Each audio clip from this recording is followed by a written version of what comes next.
BootCamp. This is your community manager. It is, let's see, Wednesday. It is 1 o'clock. I hope you can hear me okay. Let me make sure my mic is set up here. Somebody could give me a thumbs up, making sure that you guys can hear me. That would be great. I think my mic is working. Just wanted to welcome you to session 8 of BookShark Bootcamp 2024. Your community manager, Jana. It is Wednesday. It is 1:03 p.m. Eastern Time. If you're joining us from the West Coast, it's going to be 10 a.m. in the morning. I'm still trying to get my time zones down since I came to the East Coast from Mountain Time. So I think I'm getting it all right, but just want to welcome you for today's session. Today's session, as titled in the live, is going to be about balancing at-home work, socialization, and outings. And I think this is probably second favorite session. The first one is avoiding burnout. I think that's really important as you homeschool because I can sit here and tell you the ins and outs of BookShark and how it works and how to put it together and the methodologies, but it's really when you are doing it in your home. It's really when you put it into practice that it becomes a beautiful journey of homeschool. And so this session about balancing it, I don't know, is balance really a thing that we can ever achieve? I think we can do better. I don't know that we're ever going to achieve, nothing is perfect, but let's talk about ways that we can minimize distraction and help attain a little more balance in our homeschool while we are either choosing to work, or even if you are not working and homeschooling, you still are distracted and have life around you. And so I think that's important to remember, because when you send your children out of the home to be educated, you are assuming that they are in an insulated area where there are distractions of educational types. But that's also not true. Think about when you were in school and maybe you had a bad hair day, or maybe your teacher was grumpy. I mean, life happens even in a brick and mortar. And so I want to remind you guys that life is still going to be happening around you. So this session is really going to be talking about how we can set you up for success to remain as balanced as possible as you're trying to homeschool on this beautiful journey of education with you and your family. So first and foremost, you have to be home to homeschool, and not literally physically in your home, but if you are a road schooler, you need to have space to be able to homeschool. You need to have time where you're actually homeschooling. I really enjoyed taking my girls outside away from the house when the weather was good, to the library, to the park. I remember one time we went to the zoo and I brought a blanket, and I remember making them sit down and listened to the story, the read aloud, for that level, because I was like, we can still go to the zoo and have fun, but we're going to get some school stuff done at the same time. And I don't think it was like a scheduled outing, but we decided to just do it. But all I'm saying is being intentional with how you are going to structure your homeschool. You are going to have a place and time set apart to do it. So dedicate time. Let's talk about time. Hopefully, if you're watching this, you have already watched the session on the calendar, or if this is your first time through, you have noticed that from the media files on our bootcamp, you can access the new 2024-25 school calendar that I created. You want to make sure that you plan out those 144 book days. That's what BookShark gives you in our instructor's guide. You have 36 weeks, 4 days a week. So it's first really important to decide when you are going to want to be finished with your school for the year, and then reverse engineer back to your first day of school and fill out those 144 book days. Then you're going to make sure that on those days you're devoted to doing the school.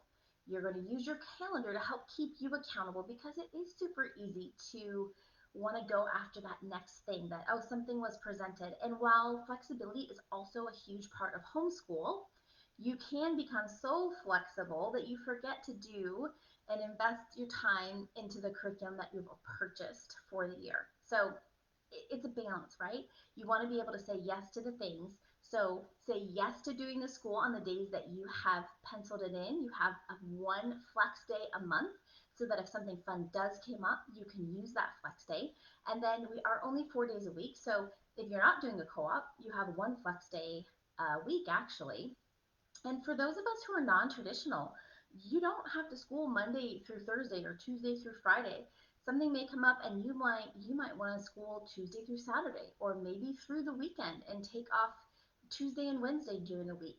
It's so many possibilities, but you have to stay balanced. You have to remember that the work is going to get done only if you sit down and do it. Now, that being said, the work can be done quickly so that you can then go out and do the things, but having a rigorous curriculum like BookShark, it is important that you first schedule those 144 book days as you're looking at your calendar and putting together your year so that you can have a really good balance. Now, a way to keep a steady pace throughout your days as you're working through your curriculum is to have dedicated time to homeschool. Now, I don't mean that you block off your calendar 9 to 2, 4 days a week. I just mean that you have dedicated space in your day to homeschool. So whether that looks like you get up at 12 in the afternoon, at noon, or you guys have kids that are up at 7 and so you're already homeschooling at 8, make sure that you stay balanced by putting enough time in your day where you can dedicate the time to get through the curriculum. I will mention again that on our website under each level, it will tell you approximately daily requirements for each level, each subject. The all subject package will have the whole day. So if you're doing a level A with a 6-year-old, you're probably only going to be homeschooling about 2.5 to 3 hours start to finish. That's everything. Now, if you're doing a level G with a 12-year-old, that's going to look closer to 4 to 5 hours, especially depending on how much time they're taking to do their math. So those required times are really a great way to gauge what your days are going to look like. But that's another way to put checks and balances in. If you're taking a lot longer to get through your curriculum, then maybe we need to set up a time for you to talk to an advisor and we'll see where we're going, where we can help you kind of shave off some time or things that you can do. And, there's several reasons why it might be taking you longer than we're suggesting. And every child is individual. If you're taking too little of time, then if that's great with you guys, if you feel like that's fine because now we have extra time to do all of the things outside of the house that we want to do, that's great. But we also may be talking about a leveling issue. Did you level properly into our program? And so those advisors are available to chat with and talk about those types of things with. You may want to think about putting a do not disturb on your phone so that when you have those dedicated times of schoolwork, you're not constantly being bombarded with alerts, calls, emails. It's really, I was just actually listening to a business guru, and he was saying that even in business, they're talking now about doing blocks of time. So instead of getting emails throughout the day and answering them as they come in, they're talking about putting a reply on their work emails that say, I answer emails from this time to this time. So let's say from 11:30 to 12, and then again right before you leave, so say 4:30 to 5.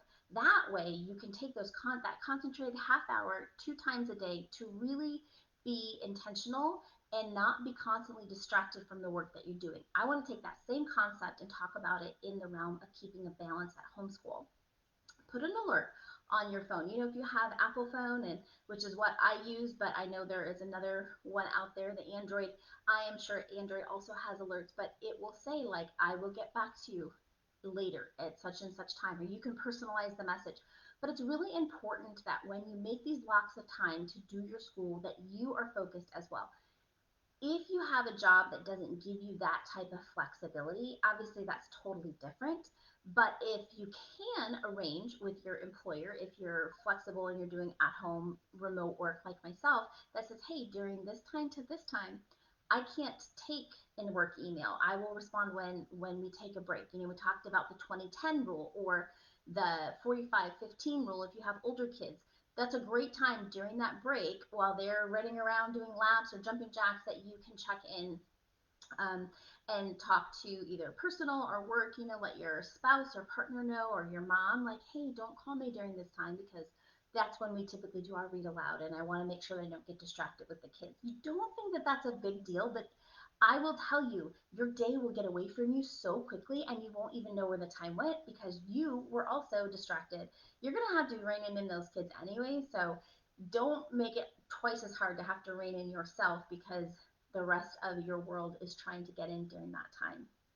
Um, Now, again, another tip if you are working while homeschooling is squeezing time in while your children are working independently so that if you do have to be in a meeting, you know that ahead of time. That's when that calendar really is helpful that not only that you're going to put in what days, what time you're doing things, but then you can then schedule in your own work stuff so that you make sure that, okay, you know, on Wednesday you have a set meeting that you have to be in. You can be through the lesson and give them independent work so that you can go jump on that Zoom call and be available for work. Now, I'm kind of giving you a lot about the work thing, but I am super excited because our live in September is actually going to be with a full time working teacher who is homeschooling her kids with BookShark. So that's going to be our monthly live for September. And she is really going to talk about how it can be done, how she does it, give you tips and tricks. So I've given you things that I have done. And now at this point with my 15-year-old, she's incredibly almost 100% independent. And we use BookShark Virtual. So I don't see her, she doesn't see me except in passing or if she needs help with something. But when you have youngers, it's different. And so Stephanie is going to come on in September, and our live is actually going to be on Monday.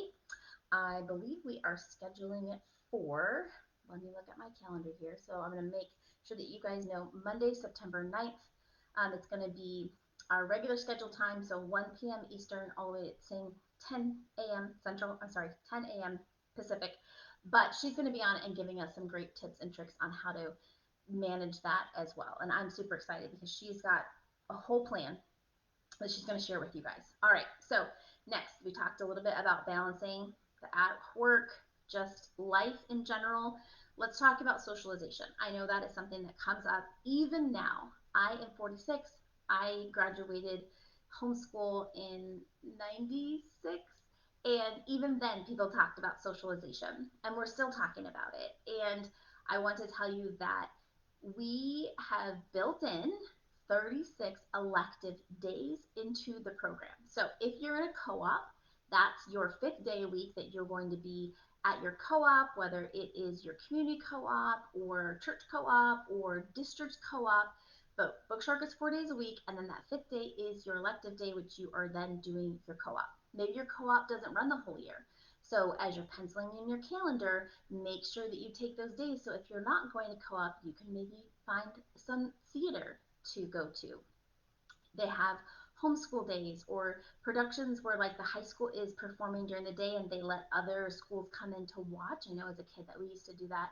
Homeschoolers can get on in on that too. So be on the lookout for things like local theater, high school theater, things that during the day when they're maybe doing their run through or dress rehearsal, you guys can get in on. My daughter was involved in a program in Colorado for homeschooling families that they actually performed at other schools and co-ops to kind of practice their art. So lots of things that you can do that you can find for your kids.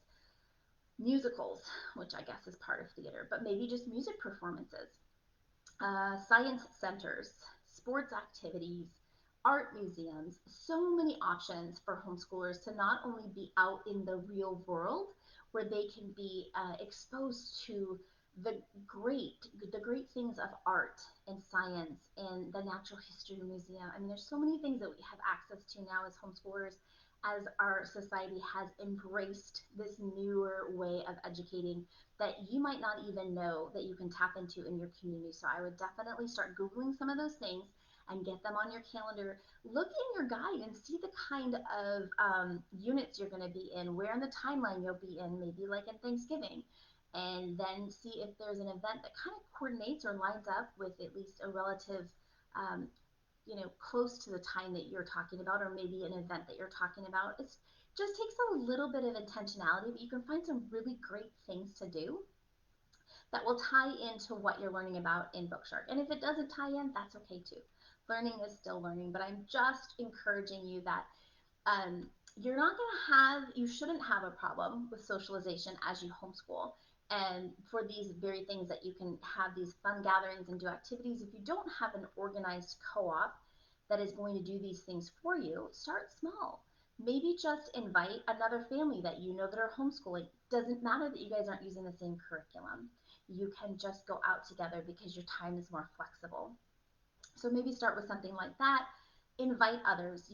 If you wait to be invited, I'm just going to tell you as a homeschool mom of all of these years, it may just not happen. Be the initiator. You be the one, and you may get some no's, and that's okay. Just know that you're probably going to get some no's, and it may take up to 10 different activities and 10 different asks, 10 different families in order to get a yes and finally have a connection. But don't give up because those things are important. So, but and they can happen, and you can be, you can, if you're fine with just having you and your family and one other family, or I have one of our advisors is in Chicago, and she does so many things, just her and her son and her daughter, and they have a great time. So don't be worried about socialization. You can be as isolated as you choose to be in homeschool, but you can also be as social as you choose to be, and lead by example. If socializing is not where it's at for you, if you struggle with not wanting to leave the house, and you're just more of a homebody and you're absolutely happy just being in your four walls, remember that your children may be different than you. I have three. I have all three that are different. We have some similarities. One of my twins is a line mini me, and she'll go on any adventure I decide. She thinks it's the greatest thing in the world. Now that she's off to college, she's adventuring on her own, and she is living her best life. Her twin would much rather be at home. She is more comfortable in her home, doing the things that she wants to do, being surrounded by the things that she wants to be surrounded by. And then the youngest is a great mix of both of them. Really depends on her mood. So that to be said, you don't have to change your personality if you're not an outdoorsy or get out there type of person. But homeschooling will stretch you as a parent, I guarantee you. So be just aware of that, and be thinking of maybe start small. Maybe start and ask your kids what they want to do. And if none of that sounds good to you, then maybe come back with something that you're willing to do that's a compromise for you and your kids. All right. Now, finally, to your outings, don't overcommit. There are so many options out there, so many things that you can do all of the time. But remember, when you're saying yes to one thing, you're saying no to something else. So don't overcommit, because you will end up burning out and thinking, why did I ever think I could do this? And then you'll get to December and you won't be nearly as far along in your plan of the curriculum as you want to be. And you're not going to start the first of the year, feeling great about your life decisions. So do not overcommit. Be wise in what you do. Use your calendar, look at what's available, plan ahead, and keep balance in all of those things.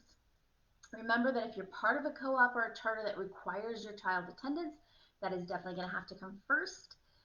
They do have those requirements and tend to be, depending on where you live, can be very rigid about absences. So just want to put that out there for those of you who are part of charters or co-ops. Make sure you're aware of what their requirement is of you throughout your year as you're planning out and using your printed calendar.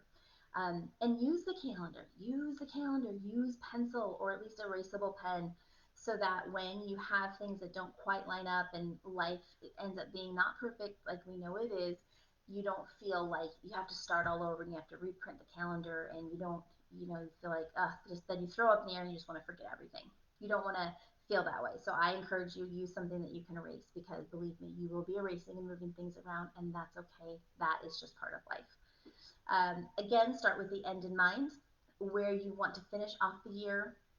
So as you are working backwards and you're adding in these fun things at the holidays, I remember one year the ballet was coming through. It's a holiday, so it's the Nutcracker, but it was the Russian version, the Russian ballet, and we were doing Eastern Hemisphere, and I was so excited, you guys, and I was like, oh my gosh, I don't care, like I'll pay the price for the tickets. It'll be part of your Christmas present, right? I was so excited, and they were like, no, we don't want that to be part of our Christmas present, and we don't want to go. And I probably cried a little because I was so excited.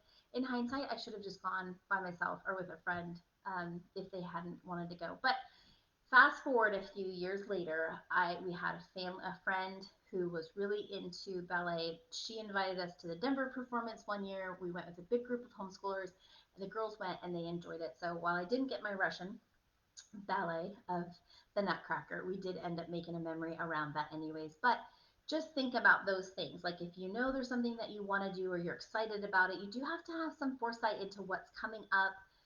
Keep your ear open to things. I would say now a lot of times things are planned out. If you're all into theater, you know that they put out their theater schedule at least a year in advance. So keep those things in mind when you're planning and using your calendar, that you match those things up and keep that space open so that you can do the things that you really want to do and plan, because that's going to keep you balanced, is that plan. I'll tell you what.